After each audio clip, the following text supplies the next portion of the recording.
With that, I'm going to dig in and be thinking a little, talking about the gig economy accelerator. So, as we think about the economic health of the region, and this is some of what Terry was laying some groundwork on, what's really important is maintaining the talent that we have. One of the assets that our region has is that we've got a really, really smart and well educated workforce. Many of us are thinking about our friends and neighbors, people in our family that have stories of unexpected early retirements or fork in the road or terminated positions and weeks or months of uncertainty looking to land the next role. As our landscape visual showed, there are dozens of programs and efforts across the region seeking to support these members of our community. One area where we're thinking about adding support is to tap into a gig economy to generate income. And I want to give a little sidebar here. We're using the term gig really expansively. We're not just talking about food delivery or rideshare. In this case, our specific definition of gig is used to describe short-term project-based work, perhaps longer-term fractional employment or contract work. We're describing project work that takes advantage and leans into the high skills and networks and experience that these neighbors and community members have. These participants could be thought of as micro-entrepreneurs, solopreneurs, which I have a really hard time saying, which is why I didn't make it on there, solopreneurs, freelancers, 1099 employees, contractual employees, etc. And so for the purpose of this initiative, so I don't have to say solopreneur, we're going to say gig economy and gig worker. So we are intentional about, we understand that there are lots of different definitions and it could come up, those different ideas, but laying that definition here now, we're talking about short-term project-based work that taps into the experience and skills of displaced federal contractors and employees. And our intention is that this will meet the immediate need to help these high-skilled workers in the region maintain part of the DMV economy. There are marketplace platforms like Upwork, Freelancer.com, or Fiverr that provide access to these opportunities. But another piece that we'll talk about is what about other businesses? We've got many employers and businesses in the room and those that have access to those businesses. So that the other side of the coin is also the demand for these short-term projects.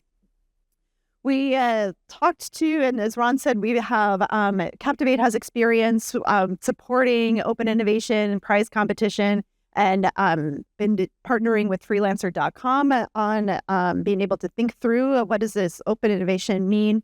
So to help us get a picture of how a gig or fractional work can be a viable long-term career path for some who choose it, reached out to my colleague, Trisha Epps at freelancer.com to ask for an introduction to a successful freelancer focused on the types of business services that may resonate with former federal employees or contractors. So we got in touch with Greg Bear, who's a successful freelancer from Kansas City. He's not able to be here with us today to share his story. So we have a brief video.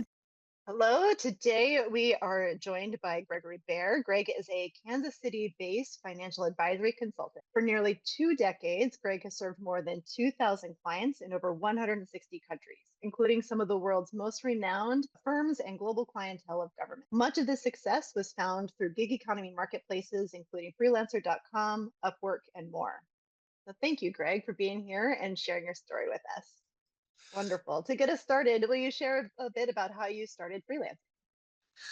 Sure. I was in 2008, as most of you know, we were in a financial crisis, and I had spent the previous several years in the real estate finance industry, and that industry washed up, and no one knew the depth of that crisis. And some people thought it was going to be 6 months, some people thought it was going to be a year.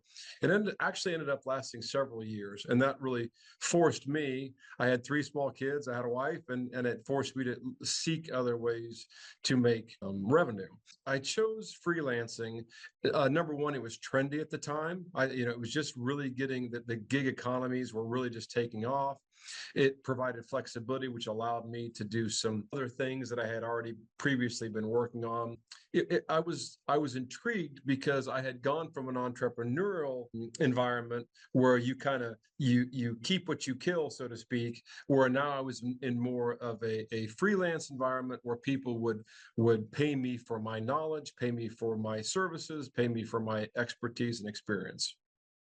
As you're going through that transition, what mistakes did you make early on that you wish someone had helped you avoid? Some of the things that I learned early on was try not to do too much. Try to stay within your silo of expertise. There are times where I felt like, out of a certain amount of desperation for revenue or desperation for income, you would take on any project. That's not something that I would recommend. Working with clients who establish clear deliverables, and and maybe this is a second point within that point, who will pay a reasonable rate for that deliverable. It seems like there are, it's kind of human nature to try to get the most out of somebody, and that's okay. But as a freelancer, you need to make sure you are rewarded for your time and your expertise. So early on, when you asked if there were mistakes I made lots of mistakes, Kat, lots and lots of mistakes. But I think it's learning what you do and can do well, finding clients who have the ability to pay you a reasonable rate, and then matching up the deliverables of that client, really understanding what that client is looking to receive. Yeah, and I think that ties into this having that area of expertise. So if you think about folks that are part of the Forward DMV audience, transitioning at feds and contractors, so they have a deep experience in their topic areas. So what advice would you give to someone with this sort of subject matter expertise, but isn't used to selling themselves or letting others know about their capabilities and services? Identify your skill sets, create quality collateral material, including digital work, the websites, even social media that you can send off that clearly defines what you can do for a client. Try not to be all things to all people. Work on creating recurring revenue. Work on things that you can do repetitively. A good example from me was when I actually taught some market research classes to a corporation. This has been several years ago, but we were able to put together a curriculum we used over and over again with that client and other clients, and we could have used it outside of that client. But if you don't have to reinvent the wheel with every client, then that helps you become efficient with your time, work within your silo. Don't hesitate to get help from other people. Don't hesitate to hire people. Make sure you manage them well.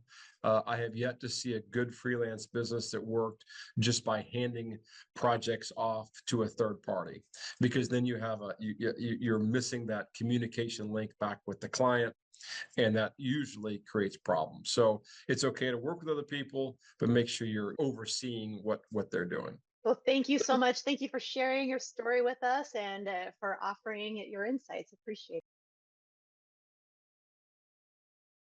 A few of these things I thought was helpful about having Greg's story be part of setting the stage here is that he tapped into using marketplace platforms to build out a business, and that helped those gigs or short-term project work helped him build out and refine a business model that he was then able to take on to large corporations, small companies. He has worked with companies across the world and has supported build out his own business from that he was able to hire people to then also grow from there. So we wanted to be able to show that this sort of pulling together clear short-term fractional work can be a viable career pathway for those who choose it. So as part of being able to set that as we're looking for high-skilled specific work that can then be able to lay out a vision for what could happen.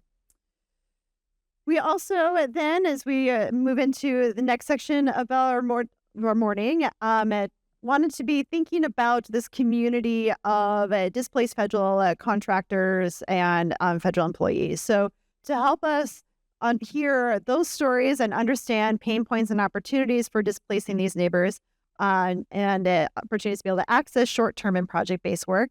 Reached out to two colleagues who have experienced this, Marcia Pincus and Josh De La Rosa. I will invite you up to our stage, our flat floor, to have a brief conversation.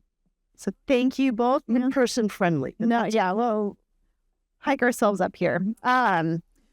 So we've got a few minutes today to hear stories and reflections. As when we just start off introducing yourself, Marcia, Josh, what was your role in federal service, and what kind of work are you moving into now? So, Marcia.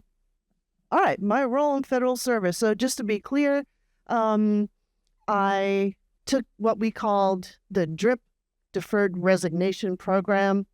I worked for the Department of Transportation for 22 years in the Intelligent Transportation Systems Joint Program Office.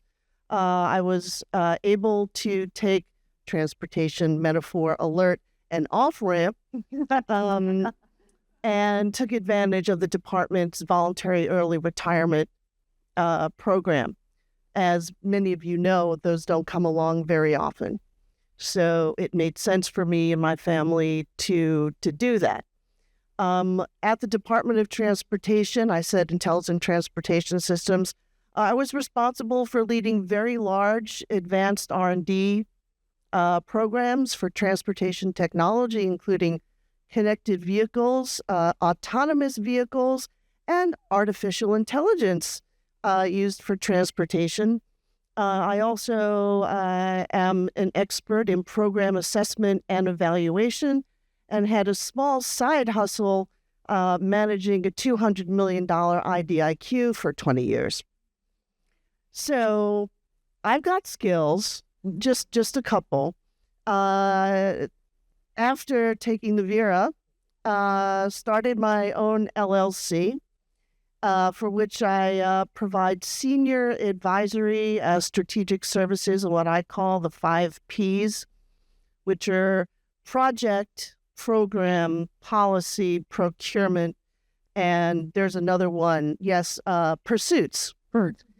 So I do that. I'm an active member of the Transportation Research Board Developments in Transportation Technology Law Committee, and I do provide independent analytics for some of the think tanks around town, in particular ENO. So that's what I've done and what I'm doing. So, Josh?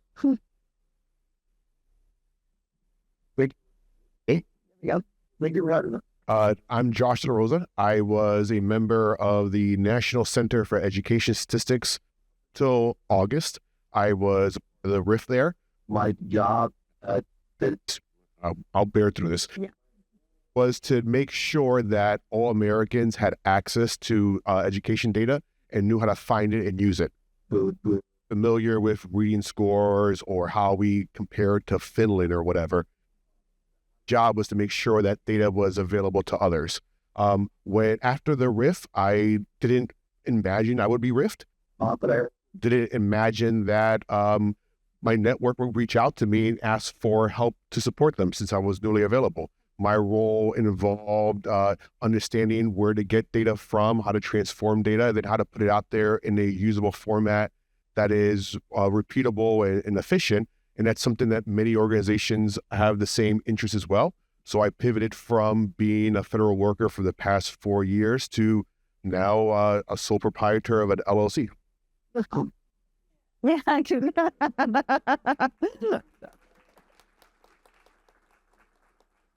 So as you think about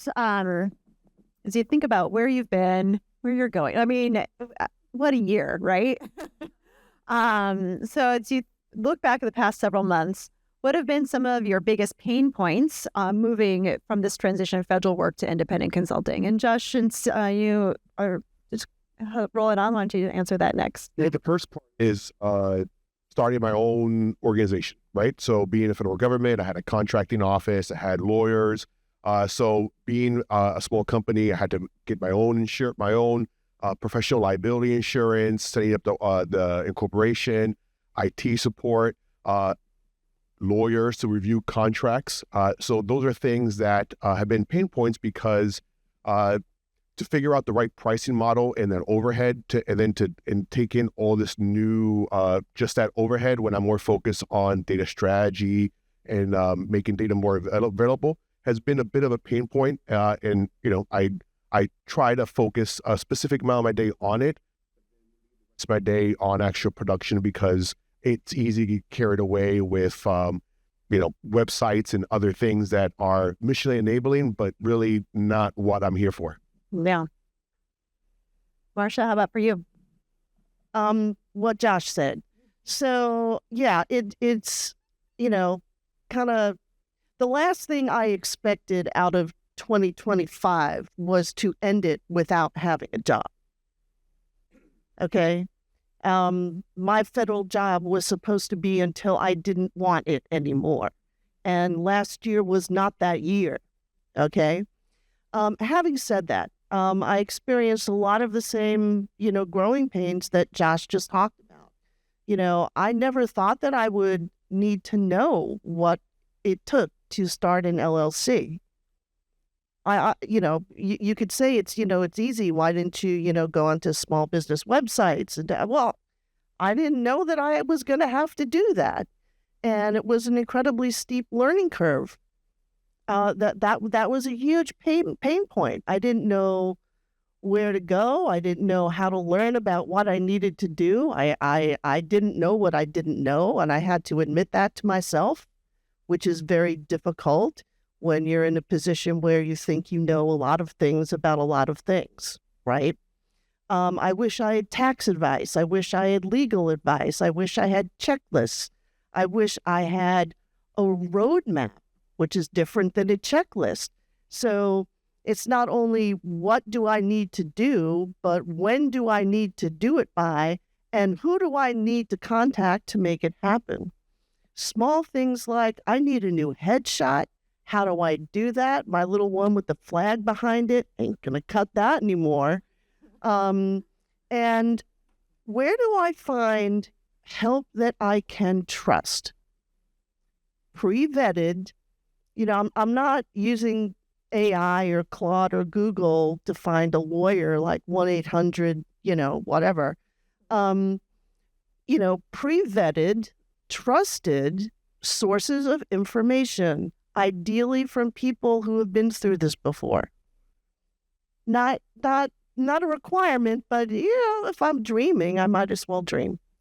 One other thing that was a pain point for me in particular is, and it sounds like an Agatha Christie novel, but the pain of the disappearing credentials. I mentioned earlier that I managed a $200 million IDIQ for 20 years. That takes serious credentialing in the federal government that the government paid for, I had to acquire. That took almost 300 some odd hours to even acquire and then to maintain. And when I left the federal government, that went goodbye. And I had to sit there. I'm just like, well, what credentials do I have to reacquire? I have to get my PMP now. I have to reacquire that potential, pay for it, take a course, take an exam, hope to God I pass it. And what else do I need to do to replace the stuff that got left behind? That was a pretty significant pain point for me. Well, Marsha, did start talking about supports, and I'll have you tag team on this question first as you're thinking about those checklists and roadmaps. What other supports would be on your list?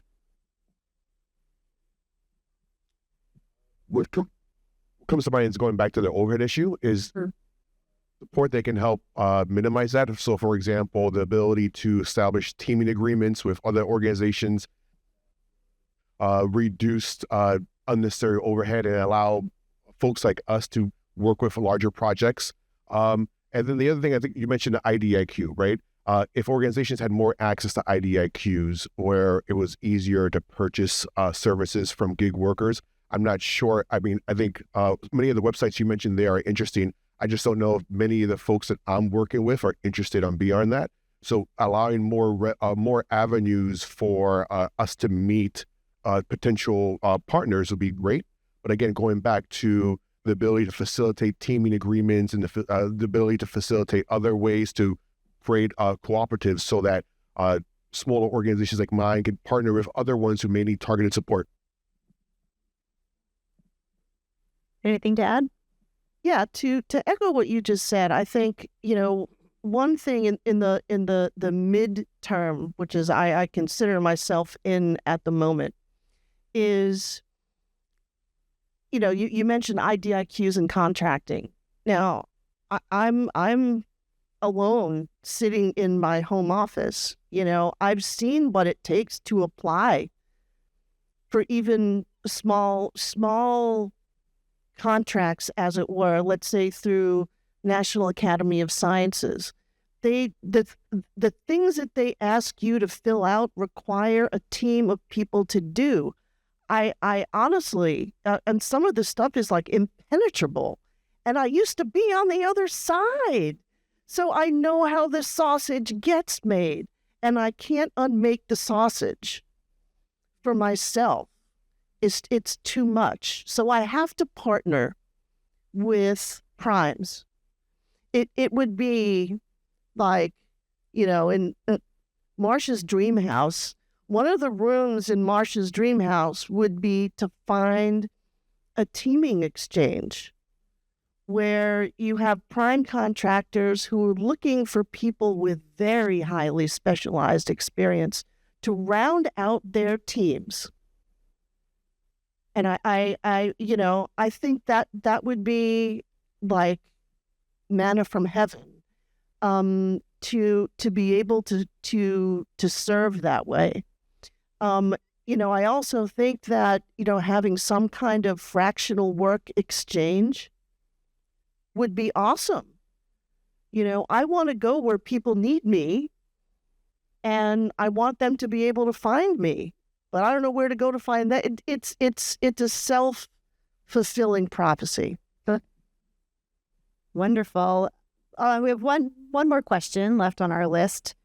Based on your experience, what is one concrete way leaders in this room could better support displaced federal employees and contractors? Have Josh answer that one first. One step forward that we're talking about now is just monitoring the issue, where the displaced workers are working, where the need is. And then the other issue I double down on is helping organizations enable the use of gig workers. Your list, Marcia, for the leaders in. All right, I'm going to bring it on home. So I